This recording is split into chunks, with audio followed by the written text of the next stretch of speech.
Hi there, Richard Matharoo here. So why do most people fail inside of network marketers? Remember the first time I took a look at the income disclosure statements of various companies in our industry and I was like, whoa, 95% of, I don't know if I said whoa, but something like that. I was like, whoa, 95% of people aren't even making enough money to cover their monthly auto ship. This isn't a business. This is an expensive, frustrating hobby. So if you want to know the major three reasons why network marketers fail so you can identify, solve and move past them, this video will definitely be for you. Whoa, I'll see you in a minute.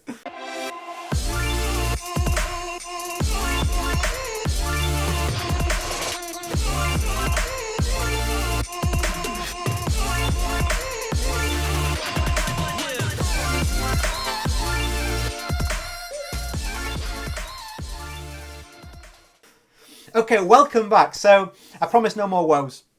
Let me look through these 3 pointers with you. And the first one is outdated tactics being taught by closed-minded fixed companies and uplines.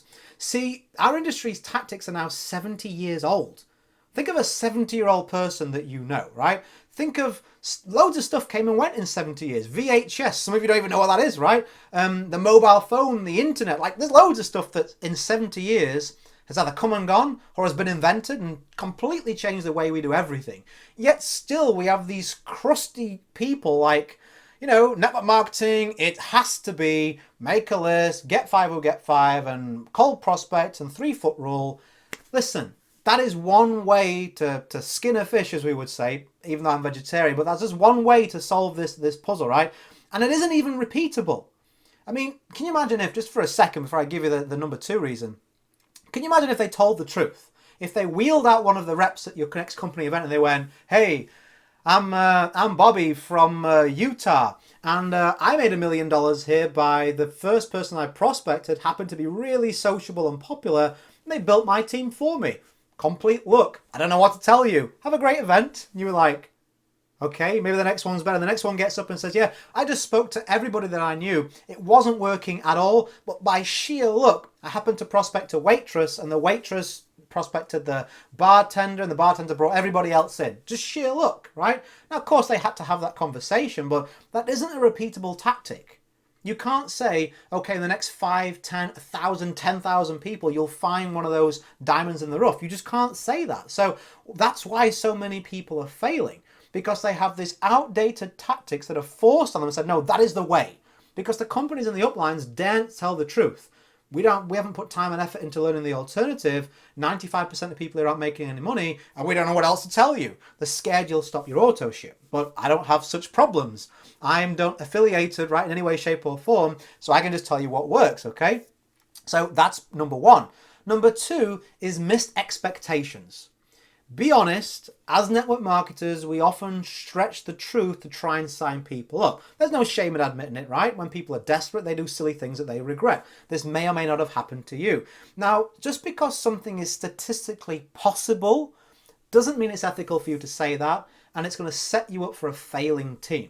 So if you say to somebody, hey, all you need to do, it's possible for you to get 5 who get 5 who get 5, and if everybody does that, just get the 5, you'll be living at the beach this time next year making millions. Well, is that possible? Could it actually happen?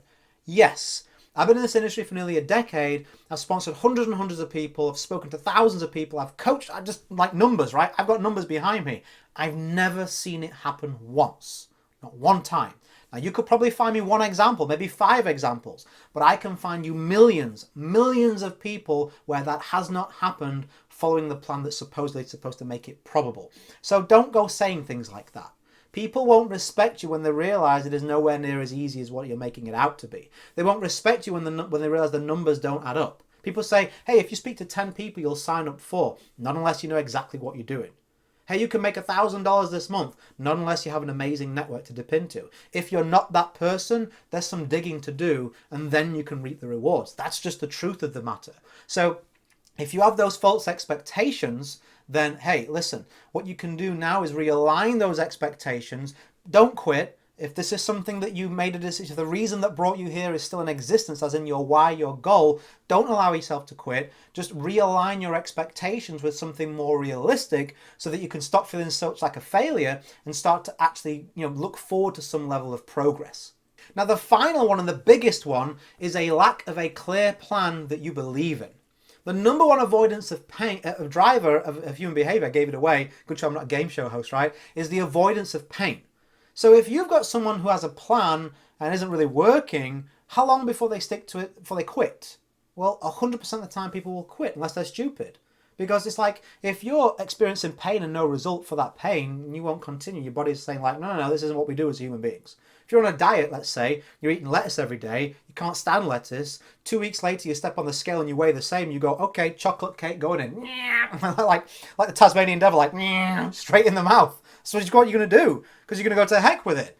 If there's no result from this sacrifice, I may as well do what I enjoy, right? It has to happen. So if you're following a strategy right now, deep down, if you think about it, any dusty corner of your brain, you're like, I don't really believe this will get me the results that I desire, you may as well quit now, and not quit the industry, but quit that plan and replace it with one that you have confidence in, because you are going to give up at some point in time. You may as well not have to go through that pain, because it doesn't make any sense. There's no reward at the end of it. There's no progress. So don't feel like crammed in a square peg in a round hole, trying to squeeze through just because someone told you this is the way. You're an individual. You're a human being. You can think for yourself. You can definitely go out there and find a plan of strategy and a set of tactics that you have absolute belief in. Because think about that. When you really truly believe in what you're doing, how does that affect your energy, your enthusiasm, and your consistency in your numbers? They all go up, right? It makes a big difference. So we need to solve all of those three when it comes to a specific plan. I'm happy to take care of that for you for free. So if you go to www.richardmatharoo.com/YouTube, I'd love to invite you to a free web class, which is how I sponsor 30 to 50 brand new team members every single month with absolute predictability, only 45 minutes per day. You'll see the link across the screen there. It's free. There's even a gift if you show up for the webinar as well, which you'll see all on that link on that page. As for now, go create a day in the life that counts. Always have more desires than excuses. I'll catch you over on that web class on the next video. Bye for now.